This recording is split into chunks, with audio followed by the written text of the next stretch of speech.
Dear students, Plus 1 Computer Science Chapter 10 Functions Part 7.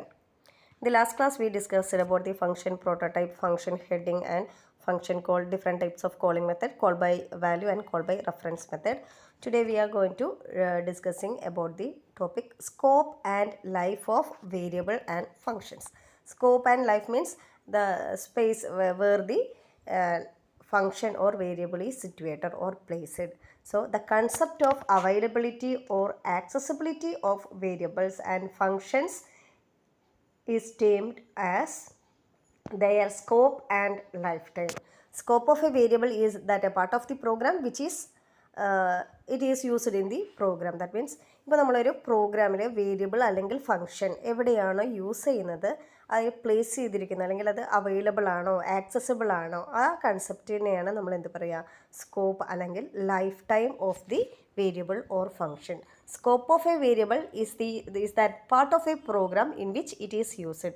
അതൊരു പ്രോഗ്രാമിൻ്റെ part തന്നെയാണ് സ്കോപ്പ് എന്നുള്ളത്. ആ പ്രോഗ്രാമിൽ എവിടെയാണോ നമ്മൾ യൂസ് ചെയ്യുന്നത് അതിനനുസരിച്ചിട്ടാണ് ഒരു വേരിയബിളിൻ്റെ അല്ലെങ്കിൽ ഫംഗ്ഷൻ്റെ സ്കോപ്പ് നമ്മൾ ഡിഫൈൻ ചെയ്യുന്നത്.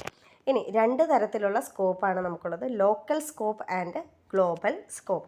The scope of a variable if it is declared within that function and hence this variable cannot be used outside the function. This scope is known as local scope. ചിലപ്പോൾ ഒരു ഫംഗ്ഷൻ്റെ ഉള്ളിലേക്ക് മാത്രമായിട്ടായിരിക്കും നമ്മളൊരു variable declare ചെയ്യുക. അങ്ങനെ അത് നമുക്ക് ആ ഫംഗ്ഷൻ്റെ പുറത്തേക്ക് നമുക്ക് യൂസ് ചെയ്യാനായിട്ട് സാധിക്കില്ല. അങ്ങനെയുള്ള ഫംഗ്ഷൻ്റെ സ്കോപ്പ് നമ്മൾ പറയുന്നതാണ് local scope. That is the scope of a variable which if it is declared within that function and hence the variables that cannot be used outside the function. This type of scope is known as local scope. That is the life of a variable declared within a function and ends this execution of the last instruction of the function. അതായത് നമ്മളൊരു function define ചെയ്യുമ്പോൾ function definition എഴുതുമ്പോൾ അതിൻ്റെ ഫംഗ്ഷൻ്റെ ഏതൊക്കെയാണോ return type then function name ഈ argument list ഉണ്ടെങ്കിൽ argument list എഴുതി കേളി ബ്രേസ് ഓപ്പൺ ചെയ്ത് അതിൻ്റെ ഉള്ളിലേക്ക് നമ്മൾ അഗെയിൻ നമുക്ക് വേരിയബിൾസ് ഡിക്ലെയർ ചെയ്യേണ്ട ചില കേസസ് വരും. അപ്പോൾ അങ്ങനെ ആ ഒരു കേളി ബ്രേസിൻ്റെ ഉള്ളിലേക്ക് മാത്രം ആ എക്സിക്യൂഷൻ ആ ഫംഗ്ഷൻ എക്സിക്യൂട്ട് ചെയ്യുന്നതിൻ്റെ ഉള്ളിലേക്ക് മാത്രമായിട്ടാണ് നമ്മൾ ആ വേരിയബിൾസ് ഡിക്ലെയർ ചെയ്തിട്ടുള്ളത്. അങ്ങനെയുള്ള വേരിയബിൾസിൻ്റെ സ്കോപ്പാണ് local scope. that is with the execution of the last instruction of the function. ആ ഒരു ഫംഗ്ഷൻ എക്സിക്യൂട്ട് ചെയ്യുന്നതിൻ്റെ ലാസ്റ്റ് ഇൻസ്ട്രക്ഷൻ വരെ അതിന് നമുക്ക് ആ വേരിയബിൾസ് യൂസ് ചെയ്യാനായിട്ട് പറ്റുള്ളൂ. ആ ഫംഗ്ഷൻ്റെ ഔട്ട്സൈഡിലേക്ക് ഒരിക്കലും അങ്ങനെയുള്ള വേരിയബിൾസ് യൂസ് ചെയ്യാനായിട്ട് സാധിക്കില്ല. And that variable has A scope local. And ഇപ്പോൾ നമ്മളൊരു ഫംഗ്ഷന് ഔട്ട്സൈഡായിട്ടാണ് വേരിയബിൾ ഡിക്ലെയർ ചെയ്യുന്നതെങ്കിൽ അത് നമുക്ക് എവിടെ വേണമെങ്കിലും യൂസ് ചെയ്യാനായിട്ട് സാധിക്കും. That scope is global scope. If it is declared before the main of function and not within any other function, the scope of the function is the entire program. അപ്പോൾ നമുക്ക് ആ പ്രോഗ്രാമിൻ്റെ എവിടെ നിന്ന് വേണമെങ്കിൽ നമുക്ക് യൂസ് ചെയ്യാം. മെയിൻ ഫംഗ്ഷന് മുമ്പായിട്ട് അല്ലെങ്കിൽ വേറെ ഏതൊരു ഫംഗ്ഷനും പുറത്തായിട്ടാണ് നമ്മൾ ഒരു വേരിയബിൾ ഡിക്ലെയർ ചെയ്യുന്നതെന്നുണ്ടെങ്കിൽ അത് ആ എവിടെ നിന്ന് വേണമെങ്കിലും ആ ഒരു വേരിയബിളിനെ നമുക്ക് ആക്സസ് ചെയ്യാനായിട്ട് പറ്റും. ആ പ്രോഗ്രാമിൻ്റെ എവിടെ നിന്ന് വേണമെങ്കിലും ആക്സസ് ചെയ്യാനായിട്ട് പറ്റും. That function can be used at any place in the program and this scope is known as global scope. അതായത് നിങ്ങൾ ഇത്രയും ആലോചിക്കുക, വിത്തിൻ എ ഫംഗ്ഷൻ ആണെങ്കിൽ it has a local scope and outside the function ആണെങ്കിൽ it has global scope. നമുക്ക് രണ്ട് type സ്കോപ്പാണുള്ളത്, local and global scope. Within a function ആണെങ്കിൽ ലോക്കൽ സ്കോപ്പും ഔട്ട്സൈഡ് ദി ഫംഗ്ഷൻ ആണെങ്കിൽ ഗ്ലോബൽ സ്കോപ്പ് എന്നുമാണ് നമ്മൾ പറയുക. ആൻഡ് നെക്സ്റ്റ് അതിൻ്റെ ഒരു വേരിയബിളിൻ്റെയും ഫംഗ്ഷൻ്റെയും ലോക്കൽ സ്കോപ്പും ഗ്ലോബൽ സ്കോപ്പും നമ്മളുള്ളൊരു സ്റ്റഡിയാണ് നമ്മൾ നോക്കുന്നത്. നമ്മൾ പറഞ്ഞു വേരിയബിൾസും ഉണ്ട് നമുക്ക് ഫംഗ്ഷൻസും ഉണ്ട്. അതിന് രണ്ട് ടൈപ്പുള്ള സ്കോപ്പാണ് വരുന്നത്, local scope and global scope. അപ്പോൾ നമുക്ക് ആദ്യം ലോക്കൽ വേരിയബിൾസ് എന്താണെന്ന് നോക്കാം.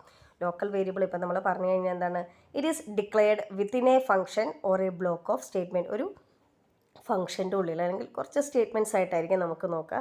And that variable is available only within that function or block. ആ ഒരു ഫംഗ്ഷൻ്റെ ഉള്ളിലേക്ക് മാത്രമേ നമുക്ക് യൂസ് ചെയ്യാനായിട്ട് സാധിക്കുള്ളൂ. And memory is allocated when the function or block is active. and freed when the execution of the function or block is completed. നമുക്കതിൽ memory ഇങ്ങനെയുള്ള local വേരിയബിളിൻ്റെ memory allocate ചെയ്യുന്നത് എപ്പോഴാണ്? ആ ഫംഗ്ഷൻ അല്ലെങ്കിൽ ആ ബ്ലോക്ക് ഓഫ് സ്റ്റേറ്റ്മെൻറ്റ് എപ്പോഴാണോ active ആവുന്നത് അപ്പോൾ മാത്രമായിരിക്കും അതിന് മെമ്മറി അലോക്കേറ്റ് ചെയ്യുക. എപ്പോഴായിരിക്കും ഫ്രീ ആവുക? ആ എക്സിക്യൂഷൻ, ആ ഒരു ബ്ലോക്ക് ഓഫ് സ്റ്റേറ്റ്മെൻറ്റ് എപ്പോഴാണോ കഴിയുന്നത് അല്ലെങ്കിൽ ആ ഫംഗ്ഷൻ്റെ എക്സിക്യൂഷൻ എപ്പോഴാണോ കഴിയുന്നത് അപ്പോൾ ആ ഒരു മെമ്മറി അലോക്കേഷൻ അവിടെ ഫ്രീ ആവുകയും ചെയ്യും. ഇനി global variables, local variables within function ആണെങ്കിൽ ഗ്ലോബൽ എന്താണ്? Declared outside all the function and it is available to all the function of the program. നമുക്ക് എവിടെ നിന്ന് വേണമെങ്കിലും ആ പ്രോഗ്രാമിൻ്റെ എൻറ്റയർ പ്രോഗ്രാമിൻ്റെ എവിടെ നിന്ന് വേണമെങ്കിലും ആക്സസ് ചെയ്യാനായിട്ട് സാധിക്കും. And the memory is allocated just before the execution of the program. ആ പ്രോഗ്രാം സ്റ്റാർട്ട് ചെയ്യുന്നതിന് തൊട്ട് മുമ്പായിട്ട് തന്നെ നമുക്ക് ആ ഗ്ലോബൽ വേരിയബിൾസിന് മെമ്മറി അലോക്കേറ്റ് ചെയ്യും. And freed when the program stops execution. പ്രോഗ്രാമിൻ്റെ എൻറ്റയർ എക്സിക്യൂഷൻ കഴിയുമ്പോഴായിരിക്കും ഫ്രീ ആവുക. ആൻഡ് ഇനി local function declared within a function or a block of statement and defined after calling the function. Local variable എന്തായിരുന്നു? Within A ഫംഗ്ഷനാണ്. അതേപോലെ തന്നെ local function എന്തായിരിക്കും? ഒരു ഫംഗ്ഷൻ്റെ ഉള്ളിലായിട്ടാണ് നമ്മൾ വേറൊരു ഫംഗ്ഷൻ യൂസ് ചെയ്യുന്നതെങ്കിൽ declared within a function or A block of statement, ഒരു ബ്ലോക്ക് ഓഫ് സ്റ്റേറ്റ്മെൻറ്റ്സിൻ്റെ ഉള്ളിലായിട്ടാണ് നമ്മളൊരു ഫംഗ്ഷൻ യൂസ് ചെയ്യുന്നതെങ്കിൽ ആൻഡ് ഒരു ഫംഗ്ഷൻ കോൾ ചെയ്യുന്നതിന് ശേഷം മാത്രമേ നമുക്കിത് യൂസ് ചെയ്യാനും പറ്റുള്ളൂ. That is and defined, definition ചെയ്തത് ഫംഗ്ഷൻ കോൾ ചെയ്യുന്നതിന് ശേഷം മാത്രമേ defined after calling function is known as local function.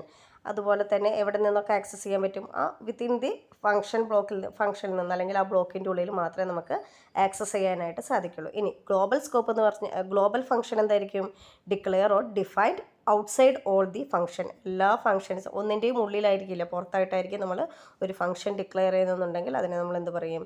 Global function. അതുപോലെ തന്നെ ഒരു ആ വിത്തിൻ ദാറ്റ് ബ്ലോക്ക് അല്ലെങ്കിൽ വിത്തിൻ ദാറ്റ് ഫംഗ്ഷൻ മാത്രമല്ല ആക്സസ് ചെയ്യാൻ പറ്റുക, എൻറ്റയർ പ്രോഗ്രാമിൻ്റെ എവിടെ നിന്ന് വേണമെങ്കിലും ഏതൊരു ഫംഗ്ഷന് വേണമെങ്കിലും നമുക്ക് ആക്സസ് ചെയ്യാനായിട്ട് സാധിക്കും. That is known as A global function. അപ്പോൾ ലോക്കൽ ഫംഗ്ഷനുണ്ട്, ഗ്ലോബൽ ഫംഗ്ഷനുണ്ട്, അതുപോലെ ലോക്കൽ വേരിയബിൾസും ഗ്ലോബൽ വേരിയബിൾസ് ഉണ്ട്. ലോക്കൽ എന്ന് പറഞ്ഞാൽ വിത്തിൻ എ ഫംഗ്ഷൻ, ഗ്ലോബലിൽ എന്താണ്? ഔട്ട്സൈഡ് ഓൾ ദി ഫംഗ്ഷൻസ് ആയിരിക്കും. അപ്പോൾ അതിൻ്റെ ഒരു കമ്പാരിസൺ സ്റ്റഡിയൊക്കെ നോക്കുക. ഗ്ലോബലിൽ നമുക്ക് എവിടെ നിന്ന് വേണമെങ്കിലും ആക്സസ് ചെയ്യാൻ പറ്റും, പക്ഷേ ലോക്കൽ എങ്ങനെയാണ്? ആ within the function or block of സ്റ്റേറ്റ്മെൻറ്റിൻ്റെ ഉള്ളിൽ മാത്രമേ നമുക്ക് ആക്സസ് ചെയ്യാനായിട്ട് സാധിക്കുള്ളൂ. And the next is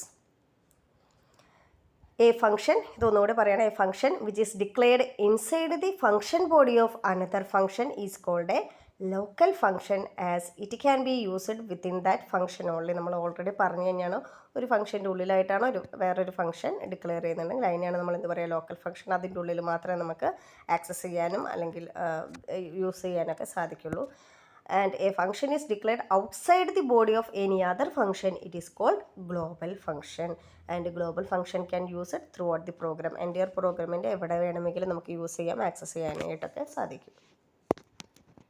and next is recursive function. ഒരു ഫംഗ്ഷൻ ആ സെയിം ഫംഗ്ഷനെ തന്നെ കോൾ ചെയ്യുകയാണെങ്കിലാണ് നമ്മൾ എന്ത് പറയുക? റിക്കേഷൻ. ആ പ്രോസസ്സിന് പറയുന്ന പേരാണ് റിക്കേഷൻ. ആൻഡ് ആ function is known as recursive function. The process of calling a function by itself is known as recursion and the function is known as recursive function. നമുക്ക് ഒരുപാട് കോംപ്ലക്സ് പ്രോഗ്രാമേഴ്സ് ഈ ഒരു method use ചെയ്തിട്ട് simplify ചെയ്ത് use ചെയ്യാനായിട്ട് സാധിക്കും. Some of the complex programs can be easily simplified by using the method of recursion. And next is creation of header files. നമുക്ക് already create ചെയ്ത ഹെഡർ ഫയൽസാണ് നമ്മൾ ഈ ഒരു ചാപ്റ്ററിൽ ത്രൂ ഔട്ട് കണ്ടിട്ടുള്ളത്. ഫോർ എക്സാമ്പിൾസ് നമ്മൾ എത്രയൊക്കെ ഹെഡർ ഫയൽ നമ്മൾ ആദ്യം തുടങ്ങി പഠിക്കുന്ന ഒരു ഹെഡർ ഫയലാണ് iostream.h. അതിനുശേഷം stdio.h പഠിച്ചു, ദെൻ con.io.h. അതേപോലെ നമ്മൾ എന്തൊക്കെ പഠിച്ചു ഈ ഒരു ചാപ്റ്ററിൽ? string.h അല്ലെങ്കിൽ C string, കൺവേർഷൻ ഫങ്ഷൻസ്, അതുപോലെ C ടൈപ്പ്, IO മാനിപ്പ്, അങ്ങനെ കുറേ ഫങ്ഷൻസ്, കുറേ ഹെഡർ ഫയൽസ്, ഫങ്ഷൻസ് അല്ല, കുറേ ഹെഡർ ഫയൽസ് പഠിച്ചു. അതൊക്കെ എന്തായിരുന്നു? ബിൽറ്റിൻ ആയിരുന്നു. ഓൾറെഡി കമ്പൈലർക്ക് അറിയാവുന്ന ഹെഡർ ഫയൽസ് ആയിരുന്നു. ഇനി വേണമെങ്കിൽ യൂസർക്കും ക്രിയേറ്റ് ചെയ്യാം ഹെഡർ ഫയൽസ്. അങ്ങനെയുള്ളതിനെ കുറിച്ചാണ് നമ്മൾ പറയുന്നത്. If we include the header file in the program the definition and declaration of the objects and functions are available to the compiler during compilation. Already നമ്മൾ ഒരു ഹെഡർ ഫയൽ യൂസ് ചെയ്യുമ്പോൾ എങ്ങനെയാണ് അതിൻ്റെ definition ആയാലും നമ്മളിപ്പോൾ ഇത്രയും ദിവസം പഠിച്ചതിൽ strlen എന്നുള്ളൊരു ഫംഗ്ഷൻ യൂസ് ചെയ്യുമ്പോൾ നമ്മൾ string.h അല്ലെങ്കിൽ c string എന്നുള്ള ഹെഡർ ഫയൽ യൂസ് ചെയ്യും.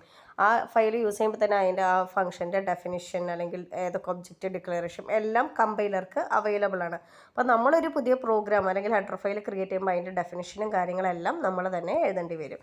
Then the executable code of these functions and objects will be linked with the program and will be executed when and where they called. അപ്പോൾ നമ്മൾ എഴുതുമ്പോൾ അതിൻ്റെ ഉള്ളിലുള്ള ഏതൊക്കെയാണോ നമ്മൾ ക്രിയേറ്റ് ചെയ്യുന്ന ഹെഡർ ഫയൽ ആ ഹെഡർ ഫയൽ എഴുതിയിട്ട് അതിൻ്റെ ഡെഫിനിഷനും കാര്യങ്ങളും ഏതൊക്കെ പ്രോഗ്രാമിലേക്ക് ലിങ്ക് ചെയ്യണോ അതൊക്കെ നമ്മൾ തന്നെ ലിങ്ക് ചെയ്ത് കൊടുക്കുക. അപ്പോൾ എപ്പോഴാണോ when and where they called ഈ ഫംഗ്ഷൻ നമുക്ക് എക്സിക്യൂട്ട് ചെയ്യാനായിട്ട് സാധിക്കും. അല്ലെങ്കിൽ ഹെഡർ ഫയൽ യൂസ് ചെയ്ത് നമുക്ക് എക്സിക്യൂഷൻ അവിടെ പോസിബിൾ ആയിരിക്കും. We can also create similar header files containing our or variables and function. അതാണ് നമുക്ക് നമ്മുടേതായ ഹെഡർ ഫയൽസ് ക്രിയേറ്റ് ചെയ്യാനായിട്ട് സാധിക്കും. വേരിയബിൾസും ഫങ്ഷൻസും ഒക്കെ കണ്ടെയ്ൻ ചെയ്യുന്ന ഹെഡർ ഫയൽസ് നമുക്ക് ക്രിയേറ്റ് ചെയ്യാനായിട്ട് സാധിക്കും. അപ്പോൾ നമ്മൾ ഇന്നത്തെ ക്ലാസ്സിൽ അല്ലെങ്കിൽ ഇതോടുകൂടി ചാപ്റ്റർ ഇന്ന് തീരാണ് നമ്മൾ പഠിച്ചത്. ഇന്നത്തെ ക്ലാസ്സിൽ നമ്മൾ നോക്കിയത് എന്തൊക്കെയായിരുന്നു, എങ്ങനെയാണ് നമ്മൾ ഫങ്ഷൻസിൻ്റെ സ്കോപ്പ് ഡിഫൈൻ ചെയ്യുക, അല്ലെങ്കിൽ ആ ഒരു എവിടെയാണ് സിറ്റുവേറ്റ് ചെയ്യുന്നത്. നമുക്ക് 2 ടൈപ്പുള്ള സ്കോപ്പാണുള്ളത്, ലോക്കൽ സ്കോപ്പും ഗ്ലോബൽ സ്കോപ്പാണുള്ളത്. അതിൽ ലോക്കൽ വേരിയബിൾസ് ഉണ്ട്, ഗ്ലോബൽ വേരിയബിൾസ് ഉണ്ട്, അതുപോലെ ലോക്കൽ ഫങ്ഷൻസും ഗ്ലോബൽ ഫങ്ഷൻസ് ഉണ്ട്. ലോക്കൽ സ്കോപ്പ് എങ്ങനെയാണ്, within a function and accessible only within that function. Global എങ്ങനെയാണ്, declared outside all the function and we can accessible anywhere from the program. Next is local function and global function. ഇതും എങ്ങനെ തന്നെയാണ്, inside another function ആണെങ്കിൽ local ഫംഗ്ഷനും outside all other functions ആണെങ്കിൽ it has a global scope of function. Next is recursive function. Recursive function means if the process of calling a function by itself, ആ ഒരു function അതിനെ തന്നെ call ചെയ്യുകയാണെങ്കിൽ അതിനാണ് നമ്മൾ എന്ത് പറയുക, റിക്കേഴ്സൺ. ഇത് 1 വേർഡ് ക്വസ്റ്റ്യൻ ആയിട്ടോ അല്ലെങ്കിൽ 1 മാർക്ക് 2 മാർക്ക് ക്വസ്റ്റ്യൻസ് ഒക്കെ ആയിട്ട് ചോദിക്കാറുള്ളതാണ്. അപ്പോൾ ഒരു ഫംഗ്ഷൻ അതിനെ തന്നെ കോൾ ചെയ്യുകയാണെങ്കിലാണ് റിക്കേഴ്സൺ. ആ പ്രോസസ്സിനെ നമ്മൾ എന്ത് പറയുമ്പോൾ recursion, and that function is known as recursive function. അത് നമ്മൾ കുറേ കോംപ്ലക്സ് പ്രോഗ്രാംസ് ഒക്കെ സിംപ്ലിഫൈ ചെയ്ത് യൂസ് ചെയ്യാനായിട്ട് ഈ മെത്തേഡാണ് യൂസ് ചെയ്യാറ്. ആൻഡ് നമുക്ക് ബിൽറ്റിൻ കുറേ നമുക്ക് ഒരുപാട് ഹെഡർ ഫയൽസ് ഉണ്ട്, അതുപോലെ നമുക്കും ഒരു ഹെഡർ ഫയലൊക്കെ ക്രിയേറ്റ് ചെയ്യാനായിട്ട് സാധിക്കും. Hope all these topics are clear to you. Thank you students.